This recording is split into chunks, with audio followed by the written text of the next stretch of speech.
사랑하는 여러분, 교회는 불과 몇 년 전까지만 해도, 아니 몇십 년 전까지만 해도 호감을, 그것도 꽤 많은 사람들의 호감을 살 수 있는 곳이었습니다. 그리고 교회는 날마다 구원받는 일을 더하여 주시는 축복을 받는 곳이었습니다. 죄송하게도 과거형으로 말씀드리는 이유가 있습니다. 지금 우리 교회는 모든 사람에게 호감을 살 수 있는 교회일까요?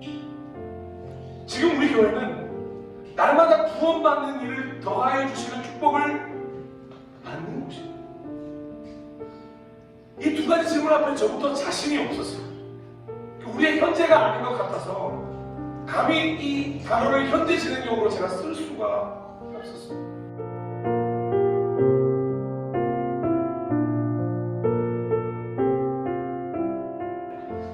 지난 2010년으로 한번 시간을 좀 돌려보겠습니다. 2010년에 줄리아 로버츠라고 하는 아주 유명한 여배우가 전 세계에 새로운 도전, 희망찬 용기, 그리고 몽글몽글한 사랑의 기운을 불어넣었던 영화가 있습니다.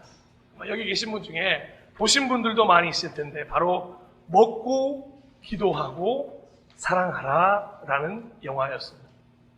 사실 저는 이 영화를 보기도 전에 이 영화의 제목을 보면서 이미 이 영화에 빠져들었었습니다. 왜냐하면 제목이 교회에 대한 설명인 줄 알았기 때문입니다.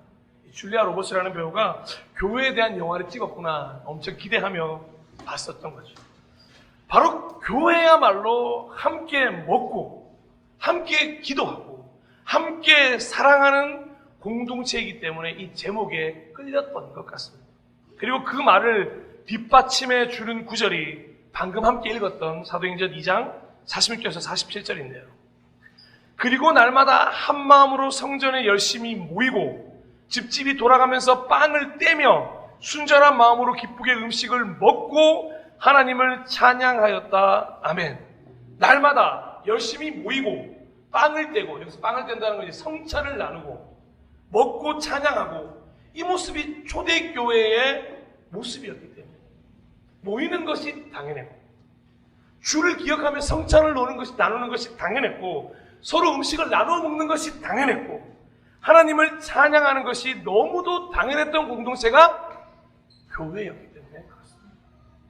그리고 아까 말씀드렸던 그 줄리아 로버츠의 영화 먹고 기도하고 사랑하라의 결말이 해피엔딩이었던 것처럼 사도행전 2장에 등장하는 교회의 이 당연함의 결과도 해피엔딩이었음을 성경을 통해 알 수 있습니다. 이어지는 47절 후반부입니다. 그래서 그들은 모든 사람에게서 호감을 샀다. 아멘. 와, 정말 너무 부러운 구절 아니겠습니까? 모이고 떼고 먹고 찬양하고의 결과가 모든 사람에게서 좋은 평가를 받고 칭찬을 받았다는 거죠. 공동번역에서는 이 호감이라는 표현 대신 모든 사람이 그들을 우러러보게 되었다라고 표현하고 있습니다. 그러니까 존경했다는 거죠. 당시 공동체가 초대교회를 보며 그들을 존중하고 존경했다는 것입니다. 이 얼마나 부러운 평가예요. 오늘날 수많은 교회들이 반드시 회복해야 할 구절이 아닐까 저는 생각을 합니다. 그리고 어쩌면 우리 그리스도인들도 회복해야 되는 마음이 아닐까요? 우리 그리스도인들조차도 교회의 호감도가 높은 사람들이 점점 떨어져 가고 있기 때문에 그렇습니다. 그래서 더욱더 이 구절이 부럽고 또한 간절하게 느껴지는 것입니다. 그런데 말입니다. 부러움의 끝이 여기가 아닙니다. 진짜가 하나 남아있는데 이어지는 47절 후반부입니다. 주님께서는 구원받는 사람을 날마다 더하여 주셨다. 아멘. 할렐루야. 교회가 교회로서 가장 인정받는 때가 언제겠습니까? 교회가 에덴 동산이고 구원의 방주고 복음의 통로고 축복의 통로가 되어서 구원받는 사람이 날마다 더하여 지는 것, 그리고 그 사람들을 날마다 교회에서 만날 수 있게 되는 것 아니겠습니까? 그런데 하나님께서는 모이고 떼고 먹고 찬양하는 모습의 결과로도 충분히 부응할 수 있다는 걸 초대교회를 통해서 우리에게 보여주신다는 거죠. 그러니 이 땅의 모든 교회들이 다시 시행해야 될 게 뭐겠습니까? 모이고 떼고 먹고 찬양하는 이 모습을 회복해야 한다는 것입니다.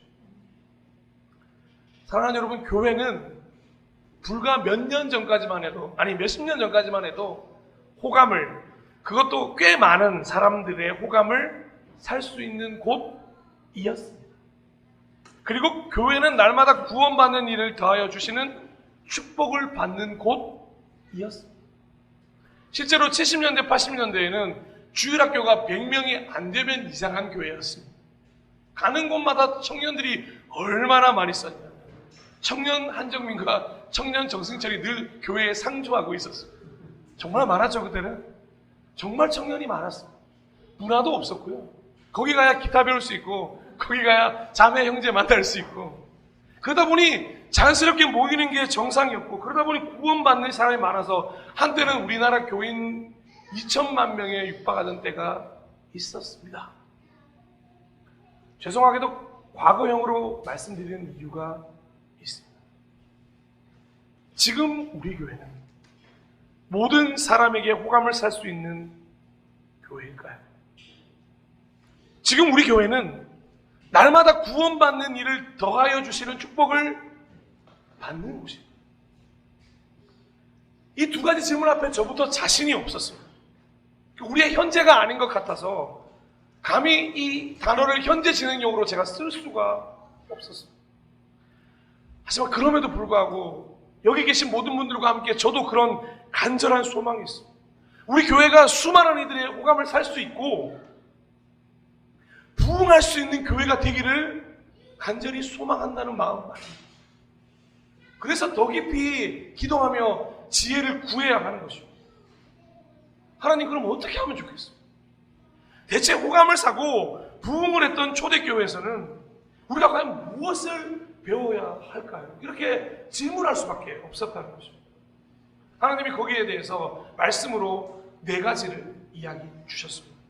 첫 번째로는 날마다 한 마음으로 성전에 열심히 모이자 하는 것입니다. 첫 번째 처방전부터 쉽지 않습니다. 특별히 날마다 모이는 것에 대한 부담감이 있는 것이 사실입니다. 하지만 이것이 교회라는 공동체의 가장 큰 특징이라는 것을 절대 잊어버리시면 안 됩니다. 생각해보니 저는 그랬던 것 같습니다. 그저 교회가 하루 일상의 시작과 끝 지점이 있었어요.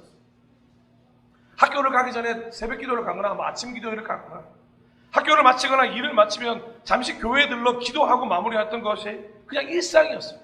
그게 우리 교회가 아니었더라도 그 당시에는 문이 다 열려있었기 때문에 어느 교회든 그냥 들어가서 기도할 수 있었던 시절이었기에 가능했었어요. 그래서 특별히 날마다 한 마음으로 성전에 모이자고 하지 않아도 언제나 성전에 모일 수가 있었어요. 저는 지금 경기도 광주시 문영동에 있는 지금 여기 봉골길 111번지 그런 빌딩 2층에 있는 이 교회에 날마다 성전에 모이자고 말하는 것이 아닙니다.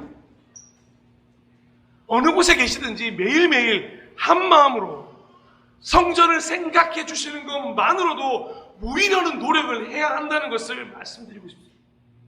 물론 가능하면 수요일이나 공예배 같은 경우는 인터넷 성도나 가나안 성도가 되지 마시고 함께 현장에 와주시면 감사하죠. 그렇게 하려는 노력이 필요하죠. 하지만 직접 모일 수 있는 여건이 되지 않는다면 그것이 너튜브라고 하는 가상의 공간이든 홈페이지든 그것이 어디든 간에 만약 그것이 가정이든 간에 여러분의 관심이 성전이라고 하는 곳에 대한 관심이 필요하다는 거죠. 그 관심이 있다면 그것으로도 충분히 모이기에 힘쓰는 것이기 때문입니다. 사랑하는 여러분, 날마다 한 마음으로 성전에 열심히 모일 수 있는 유일한 방법이 뭔지 아십니까? 저희 교회 표와 똑같습니다. 사랑과 관심밖에 없습니다. 수많은 연인들이 왜 날마다 한 마음으로 그렇게 열심히 만날 수 있습니까? 우리 홍대원 책임님 어떻게 그렇게 매일 만나고 싶습니까? 왜 매일 만나고 싶습니까? 에? 직접 답을 드리기가 싫네요. 왜 말씀하신 대로입니다. 관심이 있기 때문이고 사랑하기 때문이죠. 보고 싶기 때문이죠. 바로 같은 이유로 사랑과 관심을 가져야만 성전도 똑같이 사랑할 수 있는 마음이 생긴다는 거죠. 여러분은 어떠십니까? 우리는 어떻습니까? 우리의 사랑과 관심은 날마다 한 마음으로 성전을 향해 열심을 내고 있습니까? 살아나서 살리는 교회를 위한 기도로 이어지고 있습니까? 장년부인 코람데오를 위해, 청년부인 메시를 위해, 중고등부를 위해, 성현의 치유회까지 이르기까지 최소한의 사랑과 관심을 보이고 있습니다. 그래도 올라온 닥터방의 기도 제목을 보고 그 순간만큼이라도 중보 기도를 하고 계십니까? 서로가 어떻게 지내는지, 오늘 누가 오지 않았는지, 왜 오지 않았고 어떤 일 때문인지 서로 관심이 있으십니까? 우리가 같이 아파하고 같이 웃고 같이 나눌 준비가 되어 있는지를 매일매일 점검해야 한다는 거죠. 그래서 지난주 나누었던 이 한 마음이 가장 중요하다는 생각입니다. 한 공동체, 한 목표를 향해, 즉 2024년 표어인 사랑과 관심을 실천하는 교회에 대한 한 마음이 우리에게 정말로 있다면 우리는 호감도 받을 수 있고 부흥도 가능한 교회가 될 것이라는 것입니다. 아직까지 아무런 변화가 없다면 질책하거나 따지는 것이 아닙니다. 지금이라도 늦지 않았으니 날마다 성전에 모일 수 있는 여러분의 사랑과 관심이 있기를, 최소한의 관심과 연락과 기도가 있기를 부탁드리는 것입니다. 두 번째로는 집집이 돌아가면서 빵을 떼다라고 알려주셨습니다. 먼저 이 집집이 돌아가면서라는 구절에 좀 집중했으면 좋겠습니다. 어느 한 곳에서만 모였다는 것이 아닙니다. 모임의 횟수도 장소도 모든 교회 안에 평등했다는 거죠. 그리고 공동체에게는, 동역자에게는 서로의 집을, 나아가 서로의 삶을 오픈했다는 거죠. 사실 이 부분은 현재 2024년에는 정말 너무도 어려운 적용입니다. 아마 앞으로 점점 더 힘든 적용이 될지도 모르겠습니다. 그래서 점점 교회 안에 사라지고 있는 게 뭐냐면 대신방입니다. 예전에 대신방 하면 반드시 집으로 가는 것이 당연한 것이었습니다. 어느 권사님은 저한테 우스갯소리로 춘계 대신방, 추계 대신방이 있어야 1년에 2번은 집 청소를 한다고까지 얘기할 정도로 대신방이 엄청 중요한 행사였습니다. 동역자들이 자신의 집에 오는 것을 반기고 청소하고 음식을 차리고 그들에게 대접하고 함께했던 시절이 있었습니다. 불과 몇 년 전이었습니다.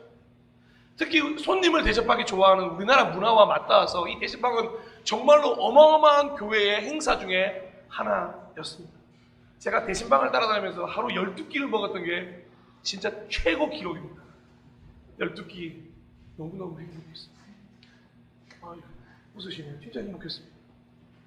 가는 곳마다 얼마나 정성으로 차려주시는지 아십니까? 가서 밥이라도 조금 주시니 고봉밥을 12그릇을 이렇게 다 주시는데 그게 밥을 눌러 담은 게 아니에요.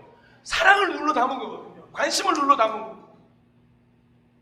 근데 요즘 대신방은 카페 예약에서부터 시작된다고 합니다. 어느 카페에서 어느 교구가 모여라. 어느 소그룹이 모여라. 더 이상 집으로 찾아오는 건 프라이버시 침범이다. 부담이 간다는 일로 존재하지 않는 일이 되어가고 있는 것입니다. 더 이상 자신의 집을 공개하고 싶어 하지 않는다는 거죠. 왜 그런지 아십니까? 동역자들 사이에도 경계선이 존재하기 때문인 것입니다. 혹시라도 오해하실까 해서 말씀드리지만 저는 지금 무조건 집을 오픈해라 이렇게 말씀드리는 게 아닙니다. 집을 오픈한다는 것은 어떤 뜻인지 아십니까? 심리적인 측면에서 진짜 큰 친밀감을 나타내는 현상으로 볼 수 있는데 어느 순간부터 교회 동역자고 교회 가족 공동체라고 말하지만 그들 사이에 친밀감이 사라져가는 것에 대한 아쉬움을 표현하는 것입니다. 친밀감이 생기지 못하면 공동체가 되는 게 정말 어렵습니다.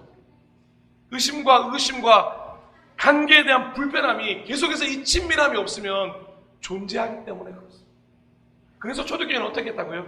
집집이 돌아가면서 특별히 그냥 밥을 먹었던 게 아니라 집집이 돌아가면서 성찬을 나누었다는 기록에 또 주목해야 합니다. 깊게 묵상해 봐야 됩니다. 함께 성찬에 참여했다는 것은 예수님이 허락한 믿음의 축제에 한 가족으로 한 몸으로 동참했다는 거죠. 단순히 그냥 집집마다 오픈하는 게 아니라 집집마다 오픈하는 이유가 뭐냐면 이제 당신도 우리의 가족이 되고 이제 당신도 우리의 한 공동체에 들어오고 우리 예수 그리스도의 한 몸이 되자는 초청이었다는 거죠. 그러니 그 초청을 받아들이는 사람은 마음을 열어야 했고 마음을 열 수 있는 동역자가 되어 주어야 했다는 거죠. 그리고 마음을 열어줬으면 그 열어준 마음을 다치지 않기 위해 어떻게든 사랑하려고 노력했던 게 초대교회의 모습이었다는 거죠. 우리를 너무도 사랑하셨던 예수님의 몸과 피를 나누면서 서로 사랑하겠습니다라고 집집이 모일 때마다 결심했다는 거죠. 그래서 여러분 알고 계십니까? 다른 자리가 아니라 바로 성찬의 자리에서 예수님이 이 말씀을 주셨습니다.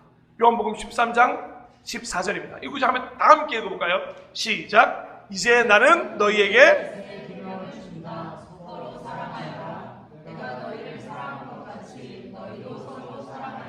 바로 이 중요한 세 계명이라고 하는 것들을 다른 자리에서가 아니라 성찬의 자리에서 주셨다는 걸 초대교회는 기억하고 있었다는 거죠. 그래서 집집이 모이려고 모였던 것도 아니고 수다 떨기 모였던 것도 아니고 이 성찬을 나누며 예수 그리스도 안에 서로 사랑하기 위해 그걸 결단하기 위해 모였다는 거죠.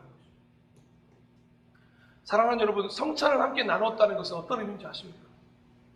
한 가족, 한 공동체가 되었다는 거죠. 그러니 조금은 마음을 열어도 괜찮습니다.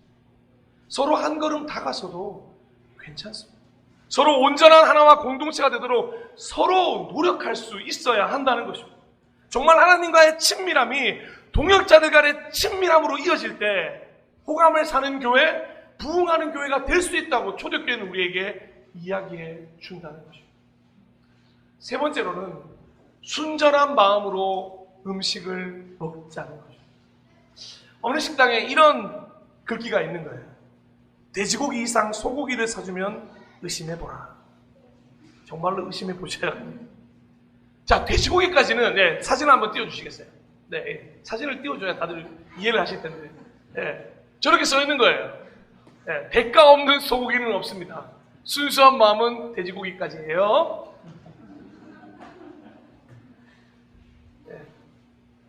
돼지고기까지는 어떻게든 순수한 의도로 대접해줄 수 있는데 소고기 살 때는 뭔가 대가가 있다는 거죠. 그래서 음식을 대접받을 때 어떤 대가도 의도도 없이 먹는 것을 바로 뭐라고 얘기하냐면 순전한 마음으로 기쁘게 먹는다고 표현할 수 있다는 거죠. 먹을 때 아무 부담 없이 정말로 대가 없이 정말 나누고 싶고 대접하고 싶고 사주고 싶고 함께 먹고 싶어서 행복해서 음식을 함께 먹어야 하는 단체가 어디냐면 교회라는 거죠. 조금의 의심도 할 필요 없는 거예요. 갑자기 잡채가 나오면 이 잡채는 왜 나에게 주는 거지? 갑자기 라면을 끓여주면 얘들은 나를 홀대하는 것인가? 이런 고민하지 않으셔도 된다는 거예요. 부담감을 가질 필요 없이 순전한 마음으로 콩 한쪽도 어떻게 한다고요? 나누어 먹고 싶은 마음이지 다른 의도가 없다는 걸 이 순전하게 기쁘란 마음으로 먹을 때 우리 깨달을 수 있다는 거예요. 그러니 기쁘게 나눠주는 교회, 기쁘게 대접하는 교회, 그렇게 기쁘게 대접받으며 기쁘게 음식을 먹을 수 있는 교회로 우리는 나아갈 수 있어야 합니다. 이런 식사교제가 가능했던 초대교회에 얼마나 분위기가 좋았냐 하면 그 공동체에 빨리 들어가고 싶어서 줄을 섰던 사람이 당시에 몇백, 몇천만 명이었어요. 몇천 명이었어요. 죄송해요. 몇천만 명은 취소하겠습니다. 그렇게 되는 제 마음인데 실제로 하루에 몇천 명씩 전도가 된다니까요. 사랑하는 여러분, 이게 초대교회만 가능하다고 저는 믿지 않습니다. 저는 지금도 이 일이 가능하다고 생각합니다. 근데 우리가 행복한 모습을 보여야죠. 행복한 집의 특성이 어디 있는지 한번 살펴보면 행복한 식탁에서 대부분 나온다고 이야기합니다. 사랑하는 자녀를 위해 부모가 음식을 차리고 감사한 마음으로 그 음식을 먹을 때 그리고 자연스럽게 축복의 언어를 막 주고받으며 웃음과 기쁨이 넘치는 식당을 여기 계시는 중에 누가 원하시지 않는 분이 누가 있겠습니까? 옛날에 유행하던 그 TV처럼 밥 먹자 이러면요 요즘에는 그냥 애들이 같이 앉지도 않아요. 그냥 방으로 밥 갖다 주세요라고 김동현 얘기합니다. 그러면 나와서 먹어. 어제 마트에 들렸어요. 동현이 가인이가 육회를 먹고 싶다고 그래요. 야, 육회를 해줘야 되겠어. 근데 육회를 막 찾았는데 한우를 먹일 수 없으니까 수입산으로 갔습니다. 야, 기가 막히게 할인해 주는 게 있는 거예요. 그러면서 어제 열심히 만들어서 촥 비벼서 한 팩에 5,000원, 두 팩에 10,000원. 이거 뭐 광고 아닙니다. 그렇게 해서 만들어줬어요. 그러니까요, 애들이 얼마나 잘 먹는지. 동현아, 가연아 만족했었지? 야, 만족 안 했나 보네. 사랑하는 여러분, 그러다 보니까 그렇게 대화가 되고 막 웃으면서 대화 나누고 즐겁게 할 수 있어요.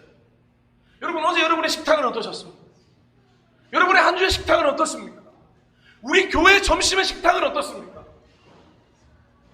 정말로 누가 보기에도 행복한 식탁입니까? 누가 보기에도 순전하고 그런 마음으로 기쁘게 음식을 먹는 식탁 교제를 나누고 있습니다. 누군가는 언제나 땀 흘려 준비만 하고 누군가는 언제나 먹기만 하는 그런 식탁이 아니라 차리는 이도 먹는 이도 서로 아끼고 감사하고 그러다 보면 그런 태도가 어디까지 가는지 아십니까? 교회에서만 머물지 않고 여러분의 회사로 가게 되고 여러분의 학교로 가게 되고 다른 공동체로 이어지게 되어 있다는 것입니다. 사랑하는 여러분, 이런 얘기를 들어본 적이 있어요. 나는 이 사람하고 꼭 같이 밥 먹는 게 좋아. 나는 이 사람하고 밥만 먹으면 그렇게 기분이 좋아져. 나는 저 사람하고 같이 밥 먹고 싶어. 여러분이 속한 공동체에서 여러분이 그런 말을 들을 수 있는 사람이라면 우리는 꽤나 행복한 삶을 살고 있다. 난 너랑 밥 먹기 싫어. 여러분이 밥 같이 먹으려고 식탁을 딱 내려놨는데 그 앞에 있는 사람이 탁 일어나서 난 너랑 밥 먹기 싫어 이 자식아 하고 가면은 여러분 기분이 어떻겠습니까? 여러분, 이건 굉장히 중요한 포인트입니다. 그러기 위해서 순전한 마음으로 기쁘게 음식을 먹는 교회, 이 지역 근방에 있는 어떤 교회들보다 저희 교회가 되었으면 좋겠습니다. 마지막으로 하나님을 찬양하라. 어떻게 하면 호감 살 수 있고 어떻게 하면 부흥할 수 있냐? 네 번째, 하나님을 찬양하니까. 정말 너무 쉬워 보이시죠? 아니, 당연한 거 아니야? 교회면 하나님을 찬양하는 게 당연한 거 아니야? 초대교회의 중심은 너무도 탄탄했다는 것이죠. 모이고 떼고 먹는 게 모두 뭘로 기결되었냐면 하나님의 영광을 위해서 하나님을 찬양하는 것으로 무조건 마무리가 되었다는 것입니다. 그래서 모임과 성찬과 그 식탁 이후에 함께 찬양할 수 있었다는 게 얼마나 놀라운 일인지 아십니까? 모임을 했어요. 성찬도 했어요. 식탁에서 그 누구가 밥을 먹었습니다. 근데 그 상황에서 어디에선 불편해지지 않고 힘들어지지 않고 너무너무 기쁜 마음으로 이어졌던 게 찬양이라는 거죠. 모이는 게 불편하고 식사 자리가 불편했다면 결코 이어질 수 없는 게 뭔지 아십니까? 바로 찬양의 자리입니다. 모이는 것으로, 떼는 것으로, 먹는 것으로 사랑하지 못했던 것은 그 가운데 사랑하게 되고 다툼은 용서되게 되고 다시 하나가 되게 됩니다. 놀랍게도 초대교회는 이 모든 걸 거친 후에 하나님을 찬양했다는 것이고 예배했다는 것입니다. 교회가 모여서요, 성찬과 식사 후에 다른 것을 하면서 마무리하지 않았다는 것을 우리는 주목해야 합니다. 하나님을 찬양하는 것으로 그 찬양하는 모습을 마지막에 가지고 그걸로 끝이 난다고 하더라도 충분히 호감 살 수 있는 교회고 부흥될 수 있는 교회라는 걸 우리는 잊지 말아야 한다는 거죠. 그래서 우리 교회가 끝까지 추구해야 되는 게 뭐냐? 우리 교회의 끝은 뭐냐? 하나님을 찬양하는 것으로 끝나야 한다는 것입니다. 그 교회 어떤 교회야? 하나님을 찬양하는 교회야. 그 교회 어떤 교회야? 하나님을 예배하는 교회야. 그 교회 어떤 교회인데, 야, 그 교회 가면 잘 주더라, 잘 먹더라, 야. 야, 그 교회 재밌어. 물론 이것도 중요하죠. 그런데 그보다 더 중요한 게 하나님을 찬양하는 교회. 하나님을 예배하는 교회. 저희 교회는 지금 찬양이 있습니다. 하나님의 이름을 높여드리고 있습니다. 하나님의 이름을 찾고 있습니까? 가능한 한 모일 때마다 하나님을 더 많이 찬양하고자 합니까? 정말 잘 체크해 봐야 되는 게 우리의 대화가 주를 이루는 모임이 되지 않아야 한다는 것입니다. 하나님의 이름을 끝까지 높여드리고 하나님의 영광을 끝까지 높여드리고 모이고 떼고 먹는 것으로 끝나지 않는 그런 교회가 되어야 한다는 것입니다. 설교를 마무리하겠습니다. 사랑하고 존경하고 축복하는 예배자 여러분, 그래서 교회 안에서 감사가 회복되어져야 합니다. 이렇게 모이게 해주신 것도 은혜고 잠시 후 점심 식사도 있고 또 우리 나들이도 있지 않습니까? 이 모든 것이 은혜입니다. 그것도 나를 위해 나를 대신해 준비해주는 동역자가 있음도 은혜고, 식탁 교제에 이어 소그룹 모임까지 이어갈 수 있는 것도 은혜고, 모든 것이 생각해보면 은혜이기 때문에 어찌 감사하지 않을 수가 있겠습니까? 반드시 먼저 우리 안에서 감사라는 이름의 찬양이 회복되어야 할 줄로 믿습니다. 그러면 자연스럽게 그 감사가 흘러서 내가 속한 공동체로 흘러가게 될 것을 저는 믿습니다. 그 감사의 열매로 하나님께서 모든 사람의 호감을 얻게 하실 거라고 저는 믿습니다. 그리고 구원받는 사람을 날마다 더하여 주실 것을 믿습니다. 이렇게 정리합니다. 교회가 모든 사람에게 호감을 받을 수 있는 공동체라고 말씀하십니다. 교회에게 주님께서 구원받는 사람을 날마다 더하여 주실 것이라고 말씀하십니다. 우리 교회도 이런 축복을 받을 수 있다는 것입니다. 그러기 위해 네 가지 함께 나눴죠. 첫 번째는 서로에 대한 사랑과 관심이 필요합니다. 두 번째는 동역자들 사이에 존재하는 경계선을 허물고 마음을 열어야 합니다. 세 번째는 순전한 마음으로 기쁘게 먹을 수 있는 식탁 교제를 나누어야 합니다. 네 번째로 하나님을 찬양하는 것으로 궁극적인 목적을 이루어야 합니다. 오늘부터 우리 이 네 가지를 꼭 실천해 보았으면 좋겠습니다. 그래서 살아나서 살리는 교회가 이 땅의 모든 교회들이 모든 사람에게서 호감을 받고 구원받는 사람이 날마다 더하여 주심으로 다시 한번 부흥을 주소서 찬양으로 끝나는 게 아니라 우리 교회의 역사로 이어지는 그 경험이 올해 안에 있기를 간절히 축복합니다.